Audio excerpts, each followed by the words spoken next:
Hello, beautiful people, and welcome to our channel. Thank you very much for your love and support. I really do appreciate. If today is the first time you are coming across this channel or you are seeing my face for the first time, I am AGATHA Progress and I come across your way every blessed day. Remember, in this channel we react to all videos, and in this channel as well, our opinion is highly needed. So just grab your popcorn and carry your share. Let's dive into the wonderful update of the day. Can prove these offenses in court. Thank you. Okay, thank you very much for this information.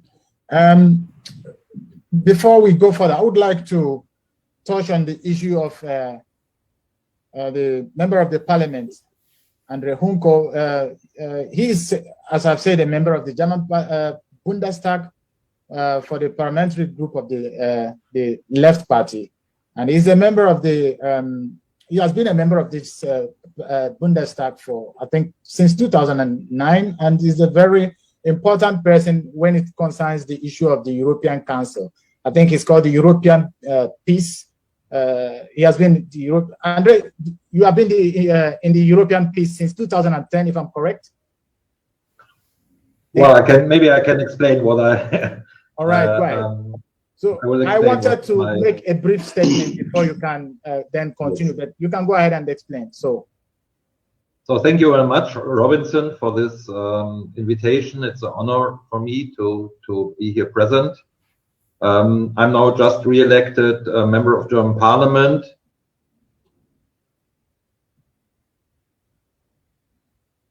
Dealing with European affairs mainly, and I'm as well member of the Foreign Affairs Committee in the German Parliament. So that's, of course, as well dealing with Africa and Nigeria and the whole world.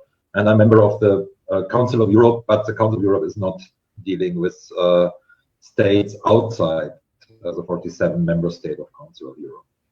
So concerning the situation in Nigeria and Biafra, I have to say that I'm very new in this issue.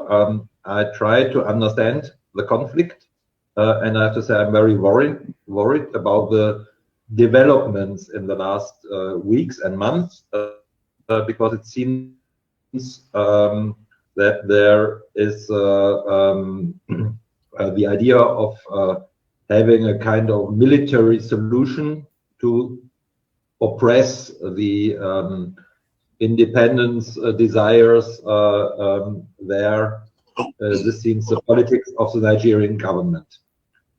I'm as well very worried because I think in 2017 the how do you spell it? IPOB, the indigenous people of Biafra, is you are correct, sir. That is IPOB. Yeah. Yes. IPOB. Yeah. Is labeled from Nigeria as a terrorist organization, so Mr. Nnamdi Kanu is seen as a head of a terrorist organization. This is what is very worrying me, because I observed the development in several states trying to solve these kinds of problems in these terms of terrorism. For example, in Turkey, it's a big problem there. What I understood so far is that no Western state, not the European Union, nor the US, nor the UK, is following that characterization by Nigerian government to see IPOB as a terrorist organization. Maybe, Mr. Barrister, you can maybe you can explain Yes, about this. But as far as I understood, so far there's no support for this position of Nigerian government. And I'm very worried as well about the circumstances of the arrest of Mr. Kanu, probably in Kenya. All what I could read is it's not 100% clear, but through Interpol, so it's a bit a strange issue, because in Interpol it's out in the statutes of Interpol there should be no arrest on political issues. It's in the statute of Interpol, so maybe Mr. Mercer, you can as well explain about this. I have read that there are some so-called friendly nations of Nigeria who are supporting the line of Nigeria, characterizing IPOB as a terrorist organization. Maybe you know more about this. I could not find it out. So what I can do, I try to follow the situation. I try to understand what is the position of the German government. I think I can try to follow the position of the European Union, which could be an important player in the whole process. And I can make a request on my government and make it an issue in the German Parliament. So that's my position and situation at the moment. But in general, maybe last word. In general, I'm very much in favor, and I think it's the same what you said, Mr. EJIMAKO, that there has to be a dialogue solution in Nigeria and not a military solution. Thank you very much. Thank you. So I think the points you have made so far is understandable. I think you are here actually, like you've said, because you are not just a member of the parliament, but you have a role to play in the European communities, like other areas, such as last time you were essentially observing the election in Uzbekistan. Yes. And those are the things you do that makes you also important for the issue of Kanu's discussion. Could you tell us what you how it is when you were in the Tokai? You were in the Tokai 2014, 2017, and I believe 2017, 2011, perhaps. So you observed the election. Yeah, I've been several times in Turkey, maybe a dozen of times. I've followed the situation very close, and the problem was, and I think it was 2015, or when the government lost the elections in Turkey, the AKP had no to put the rendition straight to trial. That's not just a theory. It has already happened in practice in several nations. And the African Charter on Human and People's Rights, Nigeria ratified in 1979 and codified as part of her own domestic laws in 1983, provided at Article 12 that no person, no citizen of Nigeria or citizen of Kenya, no African found in any country in Africa can be expelled from one country to another without due process of law. So that's another way of understanding that Mazi Nnamdi Kanu was expelled from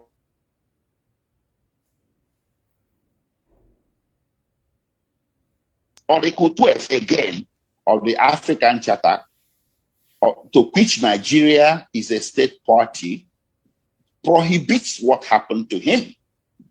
Even under the Nigerian Constitution illegalized arbitrary arrest, because the government of Nigeria is saying, oh, we arrested Nnamdi Kanu. Okay, fine. Arrest can be illegal.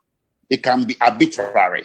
So when you arrest somebody without due process of law, it becomes arbitrary arrest, which is prohibited under Chapter 4 of the Constitution of the Federal Republic of Nigeria, 1999. There are other international legal regime, like treaties, protocols, and conventions, like the United Nations Convention Against Torture, and other protocols promulgated thereunder. And of course, companion African human rights legislations at the continental level, to which Nigeria is also a state party, that prohibited extraordinary rendition by name. It mentioned extraordinary rendition and said, extraordinary rendition is hereby prohibited. And it went on to say, nobody, no suspect, no convict shall be transferred from one nation to the other without the due process of law called extradition. Let me ask Mr. Huncle, because I think we have a similar case in Europe. I'm saying with regard to that of the Catalonian case, Puigdemont.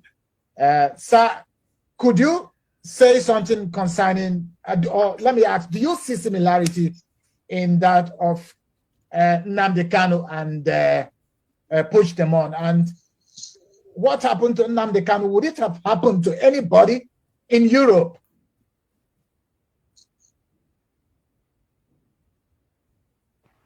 Yes, indeed, there is some similarities to the case of Catalonia and the case of Puigdemont. On 1st of October 2017, there was a referendum in Catalonia. I was witnessing this referendum. I was in Catalonia and observing the situation. And it was only a referendum. And Puigdemont was the then president of Catalonia. And afterwards, the whole government of Catalonia were arrested, or they had to flee. And Puigdemont and some others fled to, most of them to Belgium, to Brussels. And in between, he was arrested in Germany through Interpol as well, like Mr. Kanu. And the German courts refused to extradite Mr. Puigdemont, and the same did later the Belgian courts. So so far, Puigdemont lives in Belgium, but Spanish states wants to get him, but according to the Belgian authorities, he would be not extradited. So there are some similarities. The problem we have is that we have in the international law, we have two principles, and it's always a question how to deal with the two principles. On the one hand, we have the, as Mr. Barrister said, we have the principle of self-determination. On the other hand, we have the principle of territorial integrity of states, and these are often conflicting interests. And the question is, for a civilized nation, how to deal with this question. We had a situation in Britain where there was the respect for Scottish independence movement. There was a referendum which would have been accepted, but there was no majority for this. So, but this would have been accepted. In Spain, it was called illegal, as it is probably in Nigeria. So that's, but I see as well some similarities. Of course, it's not that violence involved in Spain and Catalonia. It's more, let's say, it's not in this brutality. I've seen how brutal are things at the moment in the region of Biafra and so on. But to understand the situation, I would like to be interested who is supporting Nigerian government in this? Is it Britain? I'm not sure, because Britain is not does not see IPOB as a terrorist organization. But as far as I understood, there are strong relations between Nigeria and Britain, stronger than that of Germany. Germany is not a central player there. And is there any debate in the British public or in the British Parliament? Do you have contacts to British MPs?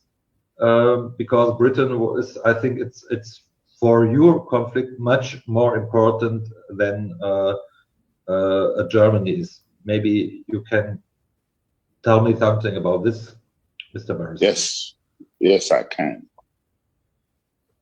Okay. Should I? Yeah, go ahead, sir. Okay.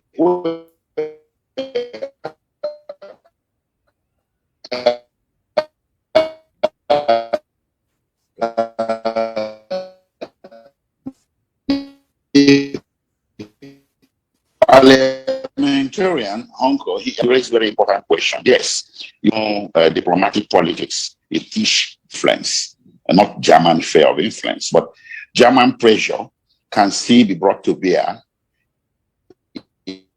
in a bi-directional, and I'll tell you why German outrage is justified. In 1984, Nigeria, under the current president, when he was a dictator in 1984, he was a soldier, and he came into power through a bloody military coup. So he was in charge. He was the head of state, a military coup.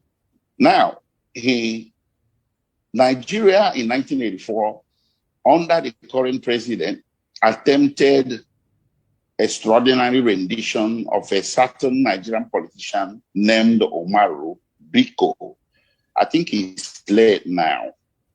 I think the parliamentarian may recall he seems to be a highly read, highly traveled, knowledgeable man. They put the Nigerian agents went to UK, London precisely, captured this man, put him in a crate, and marked the crate diplomatic baggage. Took the crate to the airport and attempted loading the crate into a Nigerian Airways plane that had flown in to London for that purpose. They drugged the man, and inside that crate, I think there's an Israeli physician who collaborated with them, who was injecting the man with substances to keep him comatose. So they attempted to load this crate containing this human cargo into the aircraft when a vigilant British intelligence officer at the airport spotted something funny about the crate and stopped them and then questioned them. They were not very credible. So they opened the crate, and lo and behold, there were two men inside. One, the Israeli physician, and the man that was going to be rendition. So Britain, frustrated that rendition. And what happened? Britain broke diplomatic relations with Nigeria for 2 years. Britain arrested 17 persons in connection with this attempted rendition. They convicted 4 and sentenced them to various terms of imprisonment from 6 to 8 years. They deported many of them, including the Nigerian High Commissioner, equivalence of an ambassador. The Nigerian High Commissioner was expelled. Most of the Nigerian diplomatic personnel were expelled. The Nigerian aircraft was arrested, and the pilot was nearly arrested, but he made a lucky escape. And the world community was applauding Britain. The conscience of the world community was shocked at what Nigeria tried to do. Umaru Biko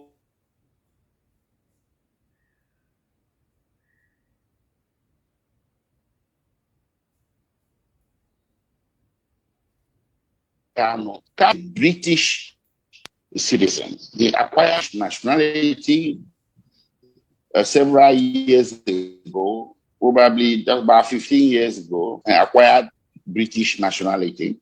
And he had publicly on his radio broadcast renounced his Nigerian nationality. So Britain has more interest in Nnamdi Kanu than they had in the man that was nearly renditioned in 1984. But we have not seen adequate countervailing measures or outrage from the British government or the High Commission here.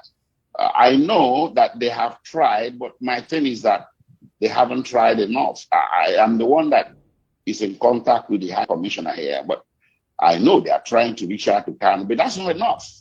Britain needs to come down heavy, very heavy, upon Nigeria and Kenya to make inquiries, faith inquiries. Where is our citizen that entered Kenya in May 2021 and suddenly found himself in Nigeria?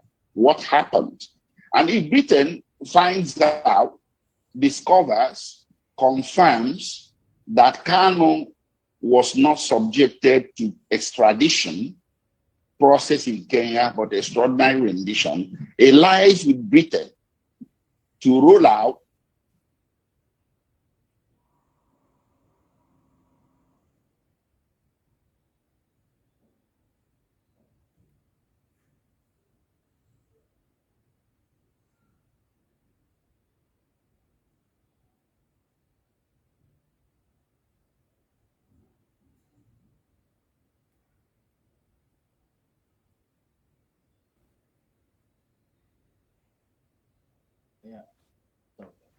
Hello?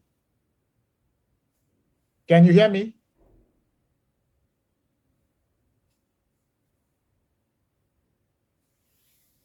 Can you hear me? Okay, Mr. Huncle, I think the barrister have problem with his connection currently. So, yes, I think we still need more light on the issue of how Germany can come in or help in the case of Nnamdi Kanu. I think we still need some elaboration in that context. However, let me ask you something, because I remember or I heard about a certain Bridget Johnson from Togo that has a similar case with the government of Togo. She is a member of the opposition. The difference, however, between Nnamdi Kanu and Bridget Johnson is that Kanu is already in the prison and Bridget Johnson not. So I want to ask you, sir, I mean, you moved a motion of parliamentary, protect parliamentary, something like that. Can it be extended to Nnamdi Kanu? Well, I think the main difference between Bridget Johnson and Nnamdi Kanu is that Bridget Johnson, as far as I understand, she's a member of parliament in Togo. And this program, we have a program in the German parliament. It is called Parliamentarians Protect Parliamentarians.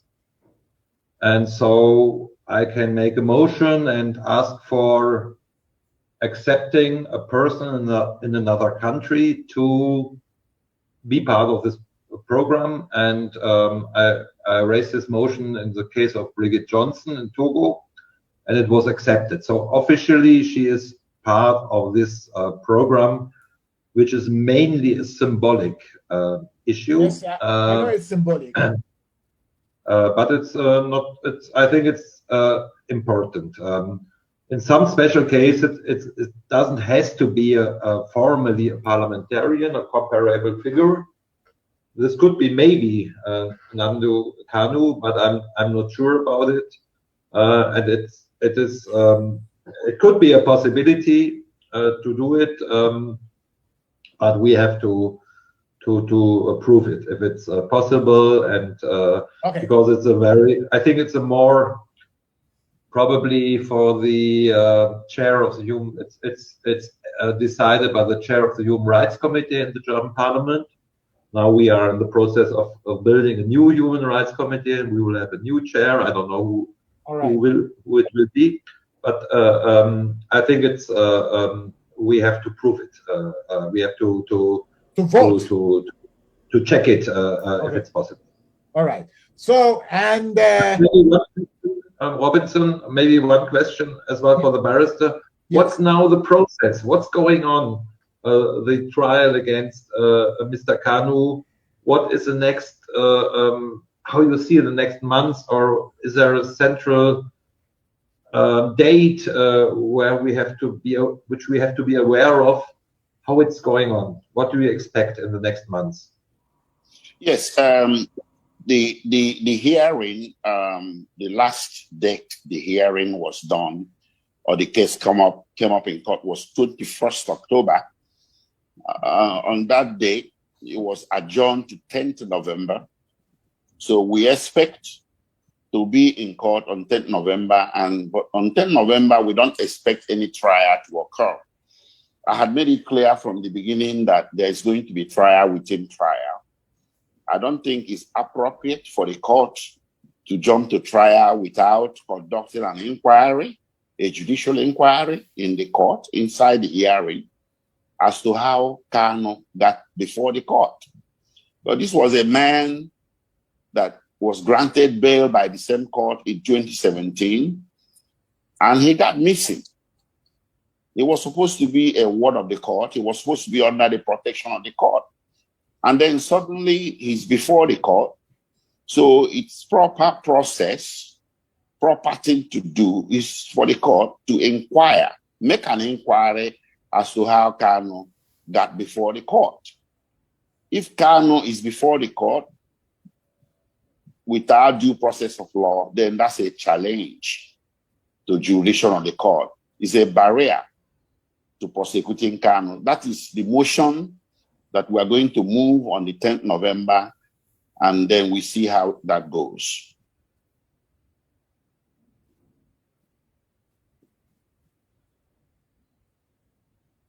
Hello?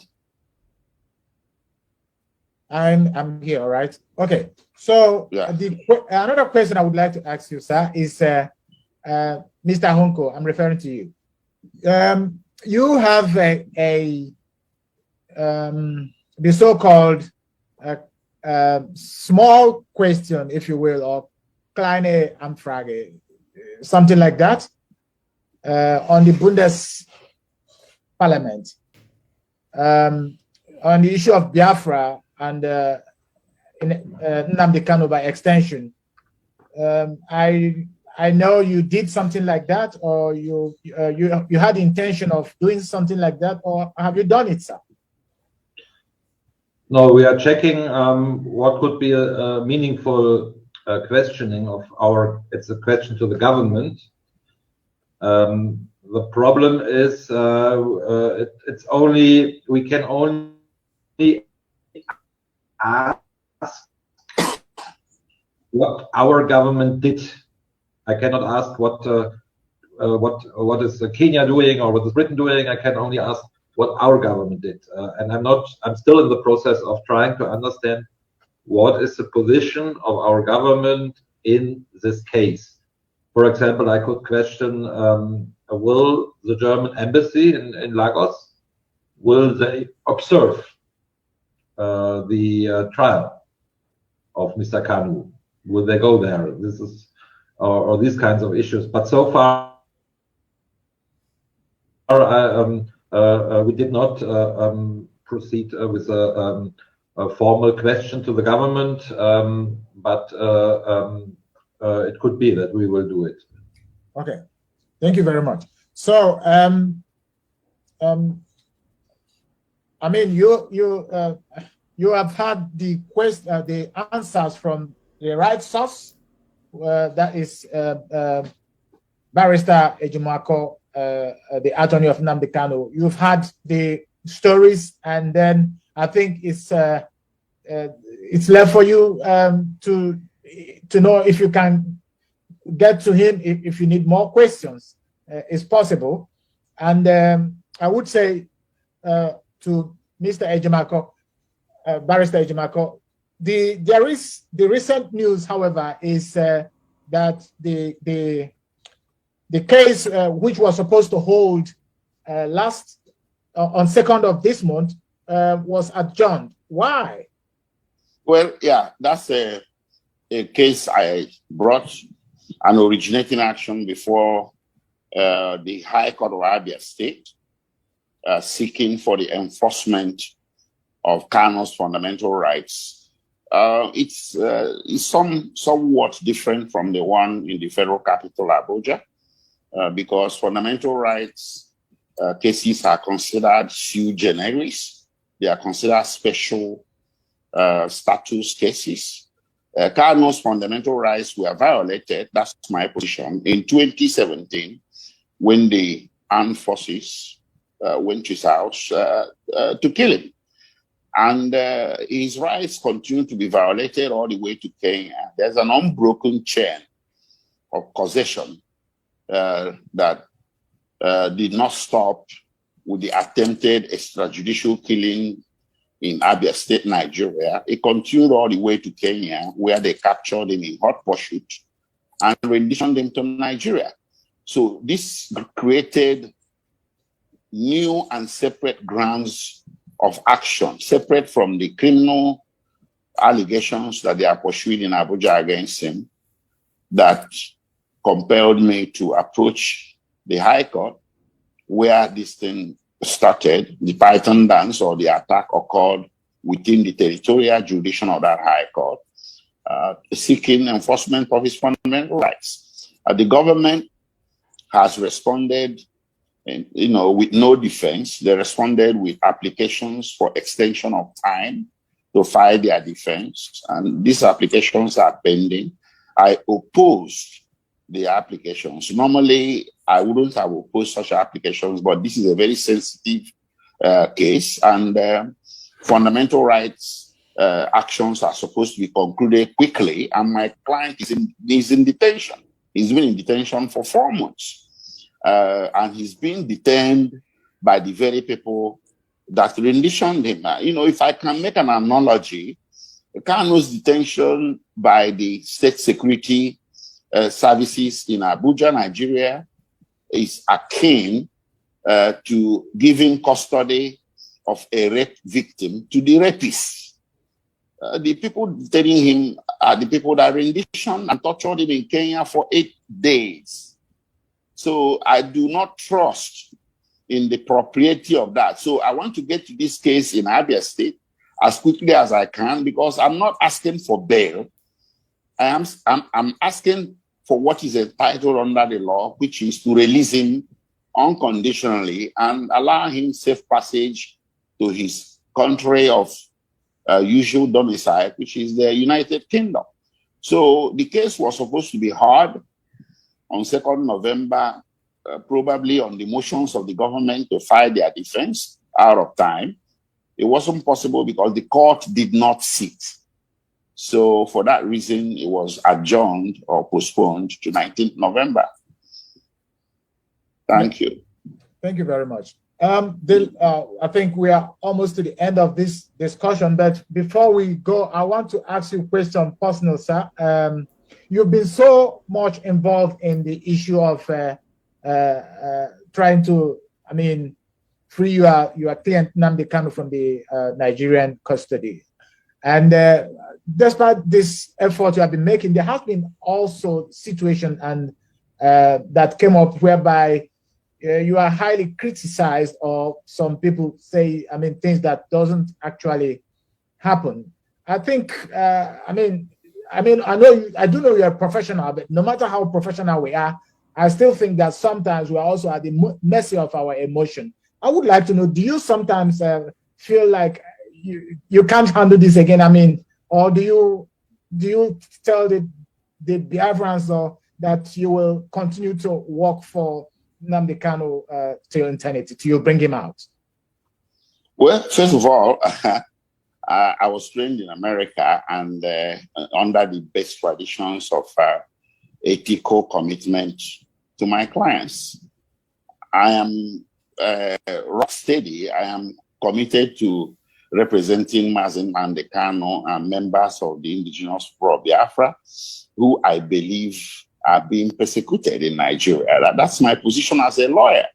So anybody, that is putting something out there on social media or in the form of criticism, I don't consider those people to be part of my clients. I don't think any true Biafran is unhappy with what I'm doing. I don't think any true IPOB member, those in Germany, UK, anywhere in the world, the US, they're very, very happy with what I'm doing. Nnamdi Kanu is very happy with what I'm doing. I have his 100% confidence, and that's what matters to me. So anybody that tries to put out any negative vibrations out there in the public, I consider that person not to be a member of IPOB, or the person may be working against Kanu's interest, because you cannot have it both ways. You cannot use the name of Nnamdi Kanu and the name of IPOB to spew hate against his lawyers, members of his family, people closest to him, or his deputies that he left behind, to manage some affairs. So those people that might be against such conduct, I consider them to be the enemy. For want of a better word, I use the word the enemy, because when you are doing something that interferes with the efforts to seek the unconditional release of Mazen Nnamdi Kanu, or to alleviate the conditions of this predicament, then you are the enemy. You are not a member of IPOB, you are not a Biafran. You must be the enemy. So that's just the way I see it. And such things give me more strength. It means I'm doing something right.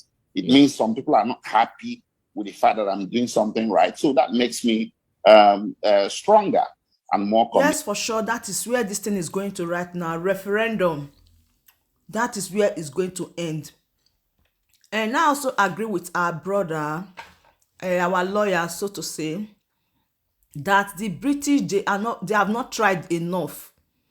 Though in one way or the other, they tried to reach out to His Excellency Mazen Nnamdi Kanu, but it's not enough. Writing is not enough. You and I understand what the language Nigeria government understand. They need to come down and ask a lot of questions, like asking Kenya, where is our citizen that entered your country in May? What happened?